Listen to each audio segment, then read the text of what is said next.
ये भाई देख सकते हैं, ये आपका जो अकाउंट है ये इनेबल हो गया है और ये कार्ड इस पे मैंने यूज़ किया है। जो मैं आपको दे रहा था वही मैंने इस पे कार्ड यूज़ किया है और ये एक्टिवेट हो गया है। ये Chrome web store developer dashboard यही होता है।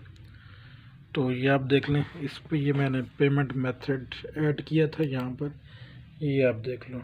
ठीक है, ये पेमेंट मेथड है, ये इसकी सब्सक्रिप्शन है, सर्विसेज का पोर्शन है। लेकिन ये है कि ये मैंने पेमेंट कर दी है और ये मैं चेक करता हूँ, मेरे ख्याल में आपको ये ईमेल भी आ गई होगी। ठीक है, मैं ये ईमेल आपकी देख लेता हूँ, ये ओपन करता हूँ मैं। यहाँ पे आपका जीमेल ये है, यहाँ पर आपको ये आ गया। ठीक है, Google payment verification successful, your one time code is being Saint. ये पहले कोड आपको भेजा गया। ठीक है, ये मैंने इस पे कोड लगाया और फिर ये गूगल पे ये जो वेरिफिकेशन है ये सक्सेसफुल का आप मैसेज देख लो, ये भी आ गया आपको।